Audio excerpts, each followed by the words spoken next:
जब यहाँ वोटिंग होती है, चाहे वो स्पीकर की हो, डिप्टी स्पीकर की हो, प्राइम मिनिस्टर की हो, हमारा वोट इनके वोट के बराबर होता है।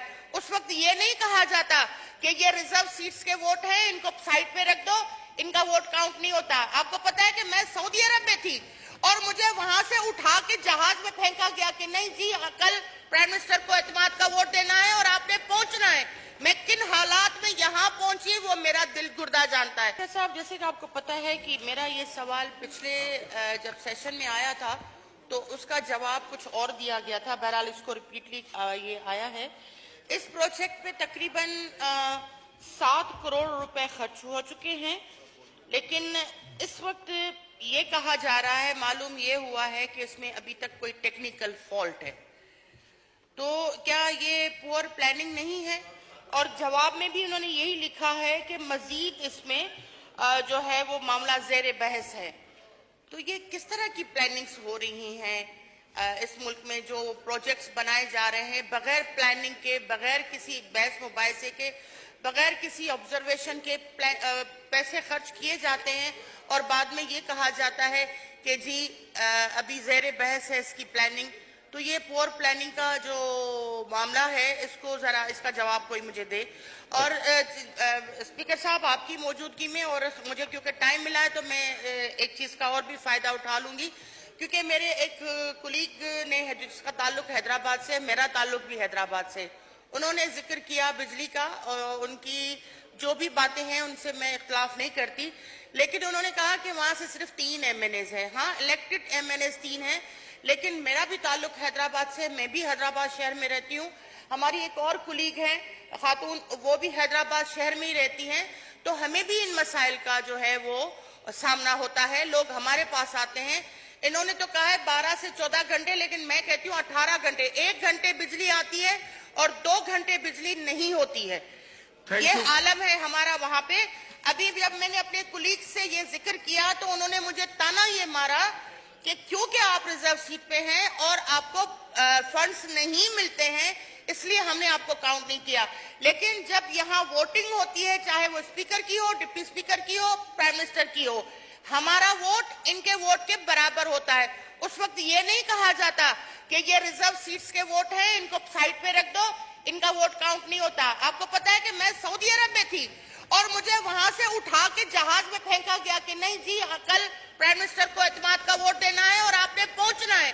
मैं किन हालात में यहाँ पहुंची वो मेरा दिल गुर्दा जानता है। तो ये तो ताना मारना बहुत गलत है ना। और मैं गवर्नमेंट को भी सदा करूंगी और आपकी तवज्जो से इस हैवान के फ्लोर ऑफ द हाउस खड़े होकर ये कहूंगी प्राइम मिनिस्टर को कि अगर मेरा वोट और राजा परवेज अशरफ का वोट बराबर है तो फिर हमें भी फंड्स दिए जाएं। कल भी हमारे एक MNA ने जो है वो इस बात पे, जो बिनाटी से ताल्लुक रखता है, उन्होंने भी इस पॉइंट को दोहराया है। हम कोई खलाई मखलूक नहीं है और ना ही हम जाके चांद और सूरज पे जाके उन स्कीमों को बनाएंगे। आपके हल्के में बनाएंगे, ब्रिटिश साहब के हल्के में बनाएंगे, खुशी शाह के हल्के में बनाएंगे, फ्लावर साहब के हल्के में कुछ बनवाएंगे। हम तो स्कीमें वही फ्लोर पे देते हैं। तो प्लीज इस को समझाते हुए, अपनी आवाम को मनाते हुए, हम बार बार जब अपनी आवाम के पास जाते हैं, उन्हें समझाते हैं, वो कहते हैं भाई ये सारा जुर्म हमारे साथ क्यों? क्या हम बिल नहीं देते? क्या हम महकमे से ताउन नहीं करते? हमेशा बिल भी देते हैं, ताउन भी करते हैं, इसके बावजूद हमारी शहरी जिंदगी, हमारी कारोबारी जिंदगी वो बिल्कुल तबाह करके रख दी गई है।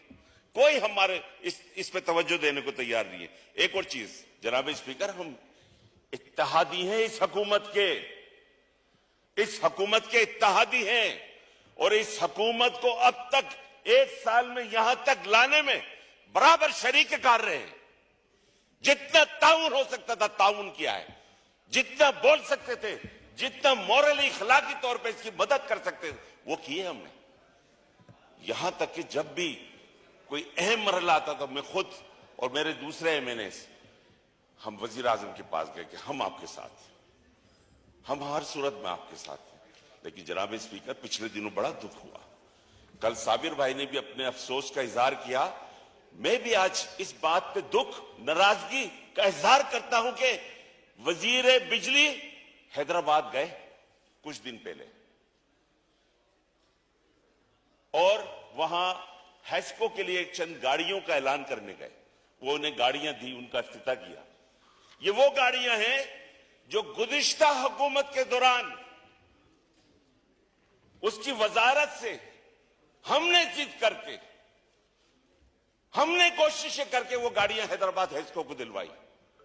और जब उसका इफ्तिताह के लिए वजीर साहब गए, 3 एमएनएस उस शहर से होते हैं, 2 एमक्यूएम से, एक पीपल्स पार्टी से, वो तीनों एमएनएस मौजूद नहीं थे, ना कोई एमपीए मौजूद था वहां पर।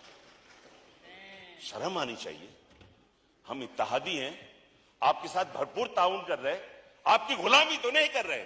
यहां पर इसलिए तो नहीं बैठे कि आपके जय जयकार के नारे लगाते रहे, और जब आप हमारे हलकों में जाएं, जिस शहर में हम लोगों के गुस्से का सामना कर रहे हैं, गजब का सामना कर रहे हैं, उस शहर में जाए, अकेले चले जाए, प्रेस कॉन्फ्रेंस करें, बॉम्बे बेकरी का केक खाए, पल्ला मछली खाए, और उसके बाद अपनी मस्तियां करते हुए वापस आ जाए।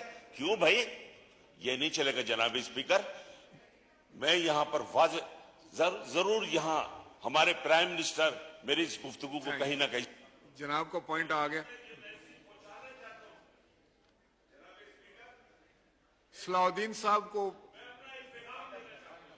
वाइंड अप कर दे। सलाउद्दीन साहब को माइक खोलें।